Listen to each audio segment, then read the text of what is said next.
What's going on, everyone? It's Ben from YGO from Zero, back with another retro Yu-Gi-Oh video, and we got another tournament report here. Now, this week, the Fiber Format Monthly 4 wrapped up, the Hunt for B-Sox, and they did indeed hunt me. They took me down, so I did not win my fourth consecutive Fiber Format tournament, and, it was really cool seeing what people brought, because people sort of innovated on different ideas, and I really liked a lot of what people brought to the table here. So let's just go through the new deck type representations and the new decks that people brought and just discuss where I think the format is going to go from here.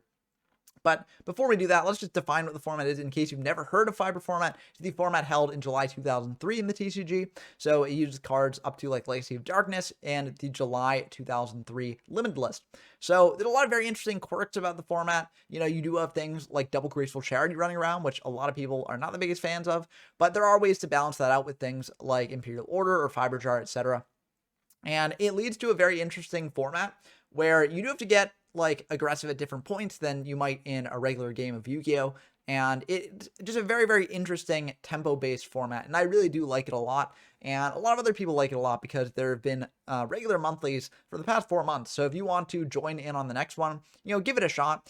Definitely join the Fiber Jar Discord server, linked in the description down below. Also, you can join my Discord server as well, the YGO from Zero Discord server, where you can talk about Fiber, get games in it as well as just any other format that I've covered on the channel. But this tournament was special because, I'd won the last 2 tournaments with my sort of recruiter swap deck. That wasn't necessarily like, all my brainchild. It was building on the work of people like GBO and other players who had played that sort of deck in the past. But that deck was very, very strong. And so a lot of people going into this tournament, they were playing it. They were playing, outs to it and things like that. But the tournament was won by a deck that may surprise some people. But before we get into that, let's go over the representation. So as a note, for a lot of DM era formats on Format Library, the deck type representation can be a little bit awkward. And that's just because the general core of cards that most decks share can, make the classification algorithm sort of get a bit wonky there. So for instance, on this deck type representation chart, it said that there were 2 people playing the recruiter control deck, which would be the typical deck of you're playing tomatoes, giant rats, etc. Probably some creature swaps in there as well. I would personally classify the deck that I played as well as recruiter control, but I think it was classified as tomato control instead.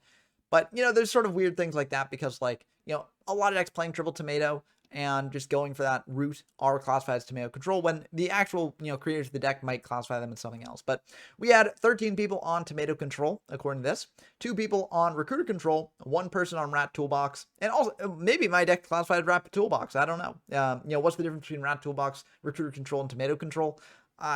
There's a bit of a fine line there.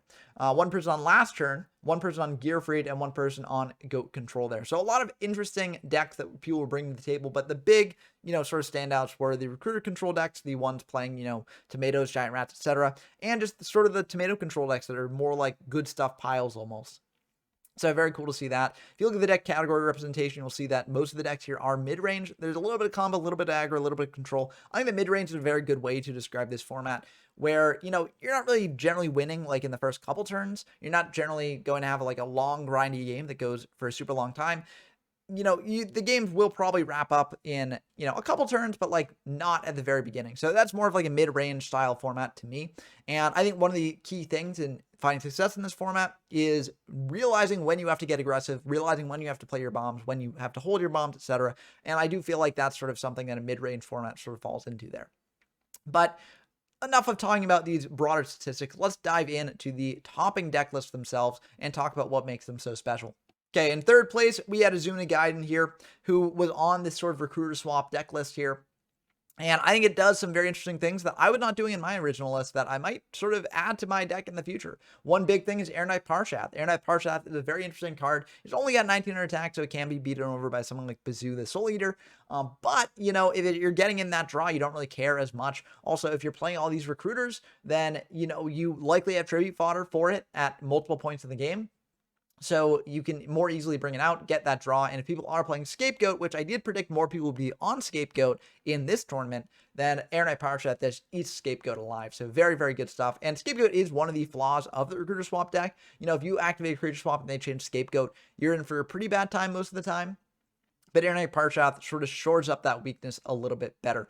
Now, as a note about Scapegoat, the deck that I played in this tournament, it was basically this sort of deck, the recruiter swap deck, except instead of playing the creature swaps and stuff, I played triple scapegoat because I was like, oh, everyone's going to be playing creature swap decks and the scapegoats are going to be really good against that. I think scapegoat's actually a deceptively bad card in this format. I don't really think it's that good, which is kind of surprising me. You might think like, oh, well, it's a pretty aggressive format. So having like 4 like chump blockers basically to wall up is really nice. The issue with this is that it doesn't actually do anything long-term. It can stop things like the Yata lock, sure, for a brief period, and it can stop some other things like aggressive pressure. But like most of the time, like your opponent doesn't really have to invest too much to actually clear this, and they can sort of preserve their resources to do that bigger bomb later on in the game. So I really don't like Scapegoat after playing it at 3 in this format. You know, maybe as a 1 copy sort of thing, sure, maybe it could be good. It does stop the L-Lock for a little bit of time, etc.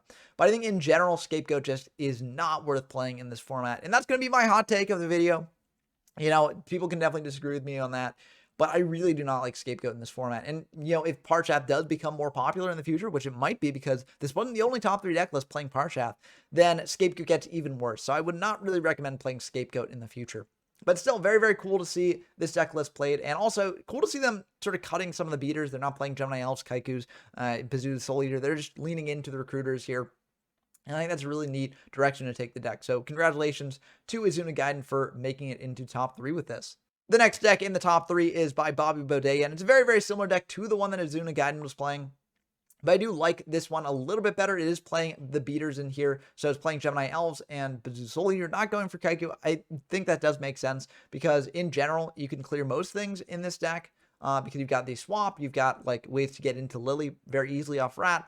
So you don't really need the Kaiku to stop a Bazoo. You can generally do it on your own. But still, very, very cool to see someone doing a little bit of a different direction with the deck. They've got creature swap in here only at 1 copy too, which I do think makes some sense. You can sort of bring in the other creature swap for if you know your opponent isn't on things like Scapegoat or decks that would really foil creature swap, and it is just a powerful one of. I kind of like that. You don't want to brick on 2 of this, so it does make sense to have it like that. But still, very, very cool list from Bobby, you know, doing something very similar to the other recruiter swap list, but again, adding that Parshath in, going in a bit of a different direction than a lot of the other people playing. So very, very cool stuff. I would say that if you want a really good recruiter swap deck to start with in this format, then Bobby's list is probably the new standard for it. But, you know, there will still be tinkering with this sort of stuff. These lists are all definitely not optimized just yet, but I do think that this is a really good list to start with for sure. And lastly, for the winning deck list of the event, going undefeated in terms of matches, we've got Aratos here on Tomato Control. Interesting thing about this deck list, this list is the exact same list that Aratos has been using in every Fiber format monthly. And, you know, this time it did manage to take them all the way to the top, but they've done very well in the previous events as well. So, you know, this is a very, very solid list, very, very solid Tomato Control list. Now, there are some things that, like, you know, potentially could be improved or shored up here and there, but clearly this deck is very successful and very, very good at what it does. And it does show that you don't need to be a recruiter swap deck to do well in this format. You know, the past 2 tournaments have been won by recruiter swap, but this one, even though recruiter swap did make it to the top 3, so it is still a very good tier 1 deck. So I'm not really going to change my tier list too much about that.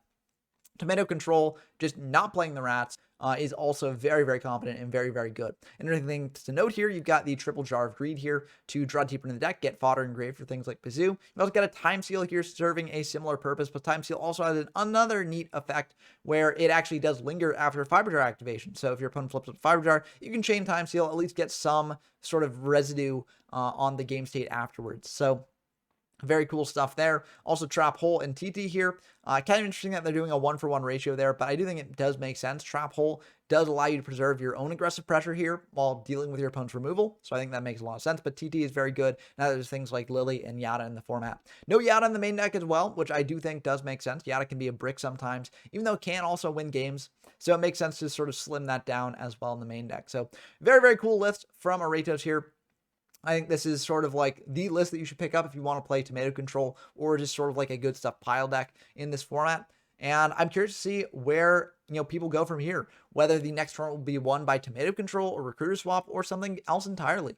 You know, I feel like a lot of the focus has been on these recruiters because they are very, very strong. Just gaining that board presence, being able to go into things like Lily or Exiled off Rat is very good, but even being able to go into Sanguinary Witch is very good as well. And getting that fodder engraved for your Bazoos, your, you know, I mean, anti-fodder against Kaiku kind of as well. Or if you're playing Skull Lair, that can be good too. But I think a deck like this is definitely very powerful, and a deck like Recruiter Swap also very powerful. They gatekeep a lot of other decks from the metagame, but there are still directions to explore. So I highly encourage you, if you are interested in trying out this format, definitely head on over to the Viberjar Discord server, link in the description, and join in the next monthly. It should be a lot of fun. If you want to check out the finals between Aratos and Bobby Bodea, definitely check out the stream that I had on my channel a couple days ago for that match. It was really, really fun and a really, really intense match as well. So I encourage you to check out this format. If you like this sort of content and retro Yu-Gi-Oh content in general, subscribe to the channel. We're trying to reach 1,500 subscribers this month, and we're almost there. We're like 50 away. So, you can help us reach that goal, and, grows the community, grows hopefully these tournaments, gets more eyes on them. So I think that it's a, good thing to do to just grow the retro sphere even more. But if you want to support me directly as well, I have a Patreon linked in the description as well. And if you join the Patreon, you get shout out in these videos. So big shout outs to Tyler Compton, GeoMyFest, Bren Donker, Pork Tycoon, Dump Truck, and Rincewind. It really means a lot that you all support me this way and encourages me to make more videos like this in the future. Let me know down in the comments below what you think of Fiber format as a whole and where you think the format will go. Do you think that Tomato Control will be the new standard, or do you think that Recruiter Swap will still give it a run for its money? I personally think that the tier list that I did in the last video for this had not really changed. I think that, Recruiter Swap and Tomato Control are still the tier 1 decks, and other decks can potentially topple them, but right now, those are the main tier 1 that people have to worry about. But let me know down in the comments below what you think, and until next time, I've been Ben from Joe from Zero, and I'm signing off.